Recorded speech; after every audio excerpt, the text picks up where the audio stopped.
sitting down with Cheryl Schiltz, author of the book Silencing the Noise of Disability, A Journey of Transformation. Just a little bit about the book. I'll read the blurb on the back side here.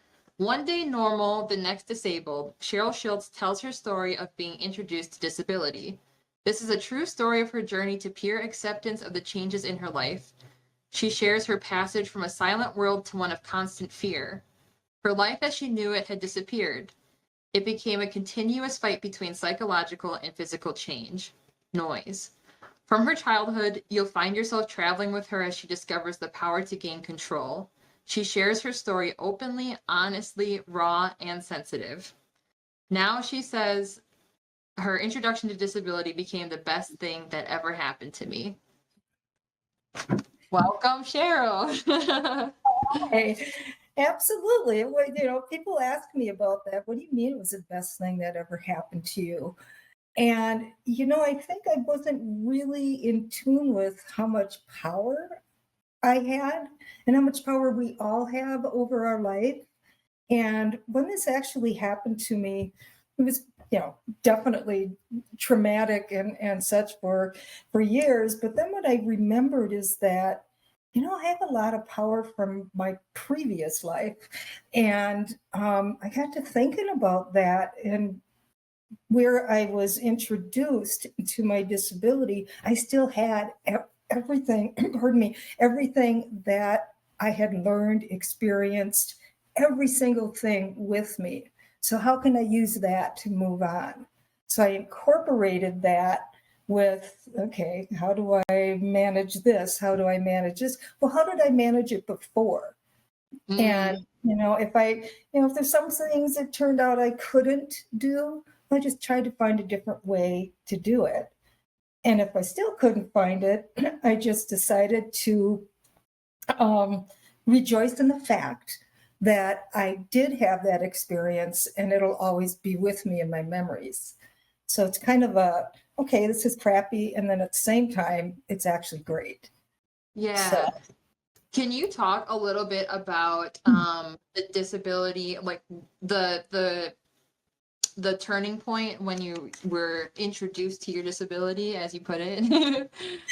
yeah, a lot of people look at me and say, what do you mean by introduced to disability?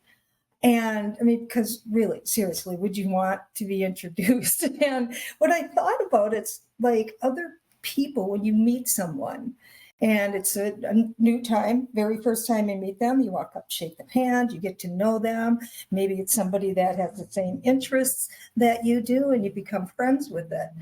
Well, it's kind of the same thing that I found with my disability is that I had to learn how to shake hands with it and to learn about it and it about me. So it was a joining, I guess, of the same things that anybody else would learn when they're introduced to somebody. And also with the introduction, it's like I had to know about it and it had to know me. And if there's certain parts of it, it's like I'm going to say, hey, I'm going to fight about it. And that's not anything that I want to bring into the new life that I have.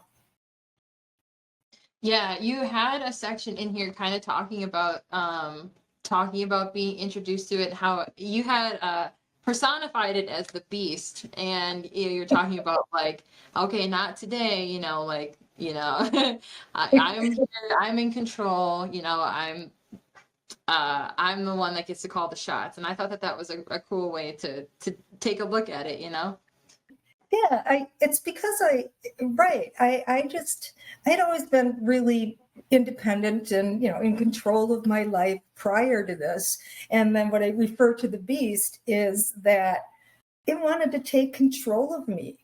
And it just continued and continued until I realized that, hey, I had to get to know it, shake its hand, but it also had to get to know me. So there was no beast part involved because I was going to beat him up every time he tried. So yeah. So I just had to accept it. That was a big one. That was a really big one on learning how to accept what happened to me. So the Can beast you had to deal with it. could you explain a little bit about what started your journey on what started your disability journey and how it affected you at the beginning and kind of like where it's gone since then? Hmm. Well, in 1997, I developed a really bad infection. And I had to go to the hospital, and they gave me two different antibiotics. One was gentamicin, the other one clindamycin. And I was in the hospital for 10 days. And it took the gentamicin, okay, 10 days in the hospital and then 7 days at home where I took that antibiotic. Well, turns out I was overdosed on it. And so that is what developed my losing my sense of balance and the visual aspects that I have. And so all of a sudden, there it was where I literally could not feel myself in space. I wasn't dizzy or any of that. It literally was, I could not feel where I was in where I was. I had no sense of gravity. So having that, obviously, it's a huge change in my life. I couldn't get from one place to the other without touch points. And I literally couldn't do all of the things I used to be able to do prior to the time when I fell out of the bed. And so that was the start of what I call the noise. Everything I couldn't do, what I used to be able to. How do I get here to over there? Because I didn't know how to do it without falling down. Mhm. And, I give a really, I talk about it a lot in my book on how that happened. And it was an experience that I know I will never forget. It'll always continue to be in me. But when something really bad happens, I have to think back to how did I get out of that? I totally did. I did it with a whole different kinds of methods, whatever I discovered, whatever I made up. And I just keep bringing that with me. It's like my prior analogy of all the stuff I used to be able to do and now I couldn't, but now I got this far. What did I do to get to that far? Because those two things joined up to what I used to do before this happened. So, what inspired you then to write your book? And do you have a message that you hope readers take away from it? Um, what inspired me was it was kind of funny that I didn't even know what I was doing was going to turn into my book, but because of what I was doing, it was just so traumatic that I just started writing about it just to get it. I wanted to document it, and just it also helped me release what I was feeling. And so I just wanted to share my experiences with people. It just suddenly started going, maybe I could write a book about this. And thanks to COVID, I was able to sit down and really, really, put my head into it and actually finish it. And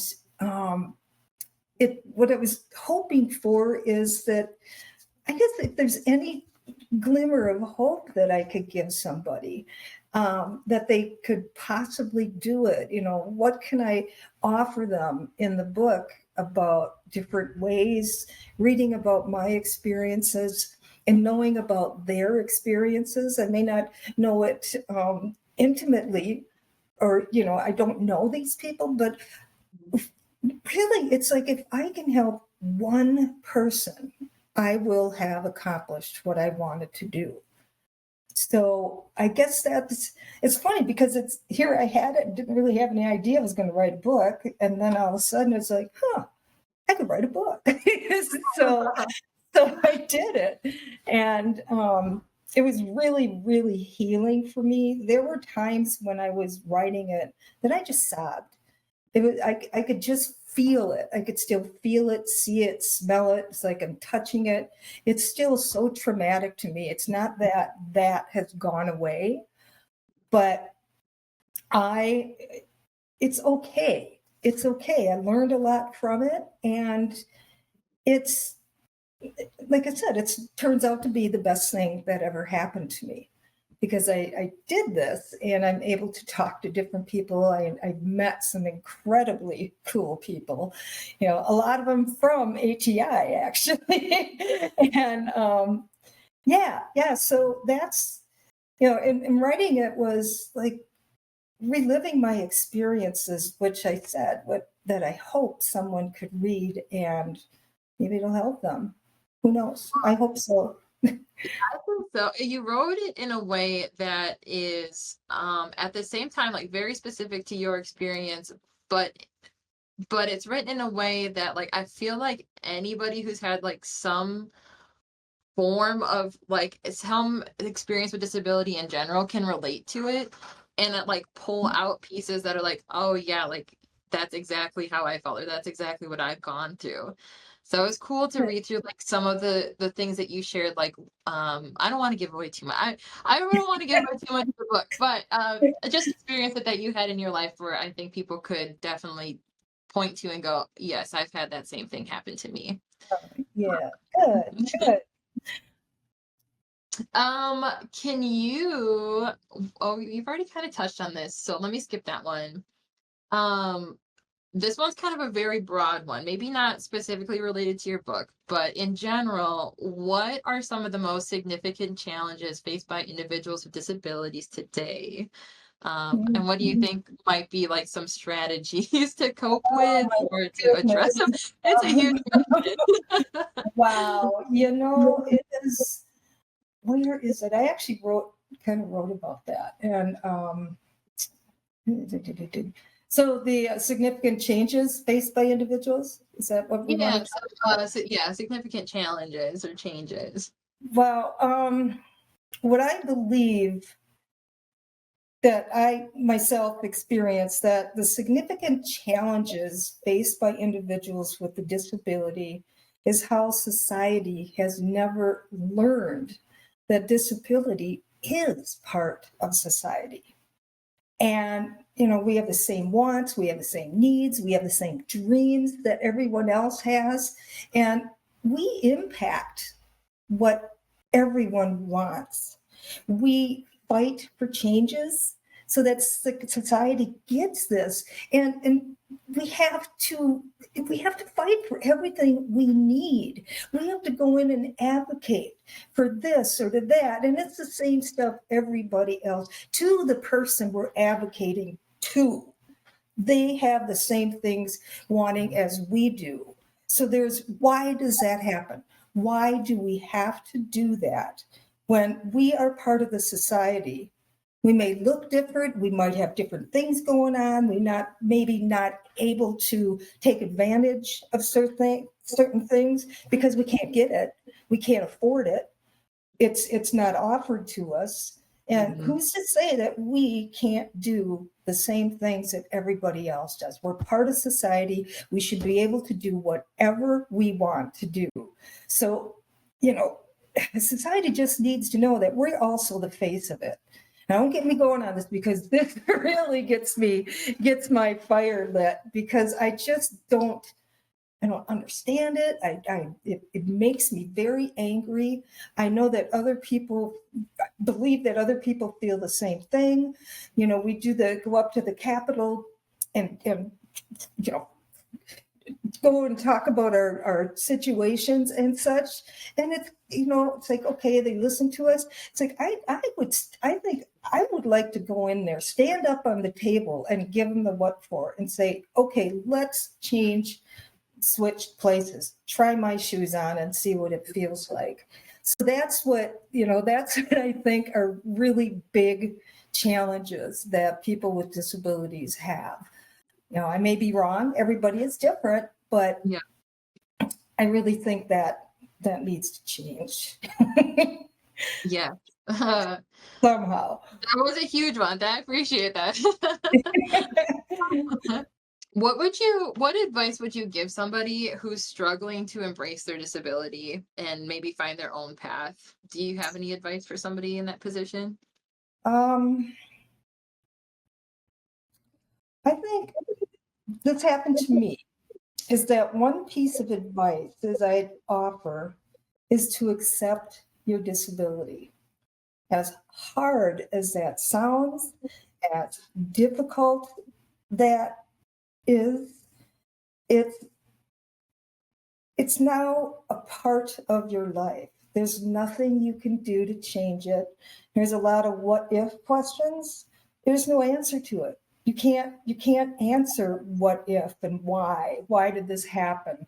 I found that once I did that, I found that I had a lot more power to myself, even though I was still in the throes of the traumatic part of what had happened to me.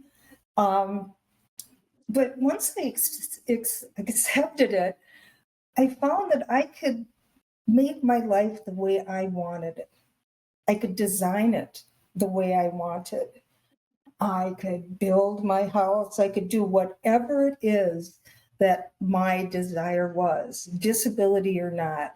I'm part of that society. So I get to do what everybody gets to do. I built my path. I lit up my light to gather my way and to get myself there. And one of the amazing things that happened to me is, I got out of bed, wandering around, doing the wobble, getting down to my kitchen, made some coffee, sitting there looking out the window like, oh, great, another rotten day, right? And there was a pad of paper and a pen on my table. I kid you not, I picked up that pen and I just started writing and writing and writing. I'm like, where is this stuff coming from? And it was about acceptance. Mm. You have to accept what is going on with you, or you're going to be stuck in the tragic part of your life. You're going to be stuck in what you can't do, the sadness, the fear, the loss. And that is so, so traumatic and awful. And you live it every day. But I think when you can accept what has happened to you, you can put on some better shoes and start doing the walk that you want to walk. Really like that. Oh, I got a little teary-eyed. Shoot. Okay. Are you okay? Really nice. Oh. Aw, man, I don't know. Alrighty. Sorry. Oh, that's wonderful advice. That is really beautiful. I think you're right though. Oh, well, you're definitely right though about like you have agency over yourself even when you don't think you do, even when it feels like you don't. Right, right. And disability, especially the introduction, and that's why people do say, what do you mean introduction? But at the beginning, when you're introduced to it, holy cow, you can't accept that. All you ask is, why did this happen to me? And you just go through why, whatever. And then, you got all of the things that you have to deal with. There's PT, there's everybody. I mean, it's all the stuff that is all new. And you're like, I don't want to do this because I'm mad. I don't want to do this. Did you have anybody who had gone through anything similar at all to help you navigate those changes? Yeah, there actually is a group called Wobblers Anonymous. I don't know if it's really if it's live or whatever anymore, but there was a lot of people there that had the same exact thing happen with the same drug, with gentamicin. So we were able to talk about things, and so it was helpful. It was helpful to learn, this is what I experienced, this is what I tried. But there was also a lot of, I have to be careful on how I put this, but I don't want to stay in the past and how rotten it is for me. I want to step forward and say, hey, this is awesome. This is awesome for me because now I get to become the person that I've always wanted to be like this. So why not? Kick the beast on the road. Did you have like in that group, did you have like a community of people then to kind of lean on, like when you're talking about like taking PTO or you know, getting physical therapy and things like that, were you able to connect with people on like their experience with it and like lean on each other that way? Not really. No, I just went into it with, this is what I want to do. During Mm. physical therapy, I'm doing what they, put me on a bouncy ball, all this stuff. And it's like, yeah, sit on a bouncy ball. I understand the concept. That's not work so well to me. And I just pointed to outside. I said, that's where I want to do my physical therapy, because that's what I want to learn how to do. And the only way I'm going to do that is go out there and walk back and forth and, 2 steps back, whatever. But that's what I want to do.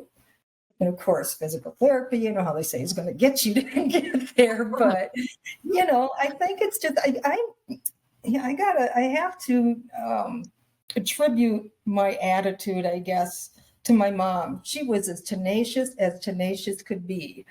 And I know that I learned a lot of stuff from her. Whether or not I don't know. People ask me, how'd you get there? How did you do this? And I'm like, I can't answer that question. I really can't, other than the fact that I just went, okay, here's another thing I have to step over.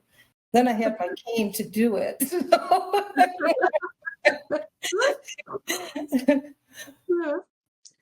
Um, is there any story or part of the book that you want to highlight that we haven't talked about, or something that you want people to gravitate toward? Oh my goodness, there's there's lots of them, I guess. Oh gosh, I think I'm pretty sure I put this in there. There was there was a rumor going around town that I was drunk, because I would go out and practice as my own self-prescribed PT. That I would just go out and walk, and there was hills and all this stuff in town. I lived in a small town, and I was out. Did I have my cane?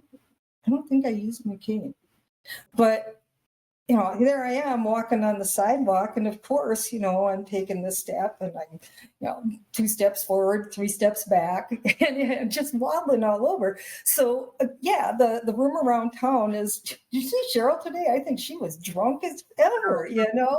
And so what I thought, it's like, I'm going to give them something more to talk about. So I got a water bottle, put it in a brown paper bag, and then as I walked, I would take drinks of it. So it's like, here, society, take that. It was really fun. I love to do that kind of stuff to people, especially when people stare at you. I'm going to show you that I don't have a disability. You know what? Your eyes and the way you're thinking has a bit of a disability there, folks. And so, I mean, that's just one of the funny things. There's a couple of stories that's in my book,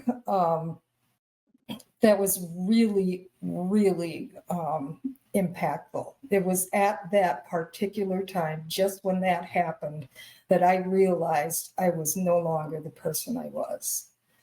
That was devastating. So it was after that, then, I lost my job, not like because I can't do anything, but I just wasn't ready for it. And it really, that was devastating. I loved that job. Loved that job. I'd still be working there, and yeah, that was pretty tragic. And then I had to try another job that turned out like, I don't even know really what you want me to do. So I left that job, and I was just devastated again that I had to apply for Social Security disability. And that's another thing that hit me. I'm like, really? Because I didn't have any money, wasn't working. And it's like, are you kidding? I have to do that now? That was a tearjerker when that happened, because I went from total self-sufficiency to, wow, it was totally different, totally different. Even talking to you just now, having talked about just those 2 or 3 examples of, things inside your book, like that's one of the things that I like the most about this is that you have such funny parts, such like really funny stories, and then also just like the reality of the situation and how devastating it can be, but then you're always marching forward and figuring out ways to overcome. Yeah, it's a real journey. It's a real roller coaster in here. It's awesome. Thank you so much. Um, this isn't, I didn't plan on asking you this, but I did notice throughout that you have a really cool collection of photographs for every chapter, and a poem, maybe a couple poems, in there too. I was just curious what started your like creative journey that way too.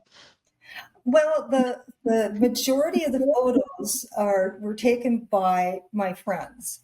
There's a Okay. group of 4 of us that go out and photograph each other, photograph things, and we call ourselves the P4 because it's about photography. So we call ourselves the P4. There's a few pictures that I took, but most of them are from them because I asked them, here's my chapters. What kind of which one of your photos do you think would fit? And it was so heartwarming that they did that and they matched it up perfectly. The poem that at the very end of it, I call it I Am a Tree.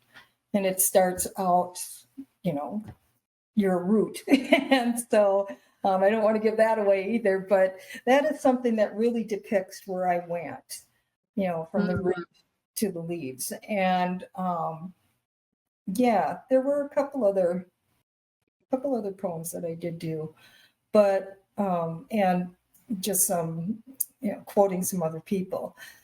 But yeah, I had to.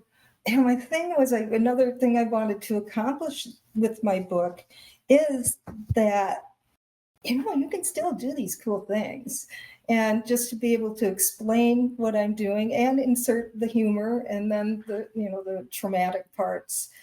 But it was actually really fun to write this. So, yeah. Do you have any other big projects that you're working on? I am writing another book, and this one is based on what I learned during the time that what I learned from my experiences, and yeah, and how it changed my life. And it's like, okay, we can talk kind of positively. We will talk positively. I start out with what I call the crap, and then this is what I did with it or how I got through it. And this is now what we can do. And it's in my blog. I have a blog, and I Oh, have it's CherylSchiltz.com. And on my website is where you'll find the blog. And you can also get my book on Amazon. It's in paperback, Kindle, and audio. And the audio I'm super, super proud of. That is I read the book when I put it on audio.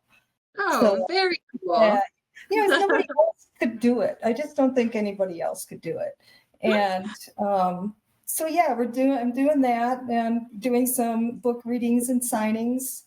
Um, yeah, it has been just a cool journey. Yeah, well, It, you're busy. yeah, I mean, a lot of people would go, "Are you kidding? What do you mean, cool journey? That would suck." But one of the things I wanted to go back to when we were talking about the what challenges that we have and what we can do about it and getting it out to society is that I touched on it a little bit. It's about storytelling, and Mm, it's really powerful. Sharing the experiences that one has, how it impacts your life is powerful for other people to hear. It's reality. It's the way others learn the role. of what they can do to help people like that integrate into society. And when you talk to people, when you're powerful story, you just tell them, they're going to figure out, oh man, that's some great advocacy. We need to do this. We need to do that. We need to get involved with this person's story. And you have to bring it out there and just hit them with it, because that's the only way that I found that people are getting it, and you just got to get it out to them, and not just this is what we need, what I want, this and that. This is why this has impacted me the way it is. Now you have the responsibility to help us. That's feisty. Yeah. Feisty, but that's the only way it's going to go through.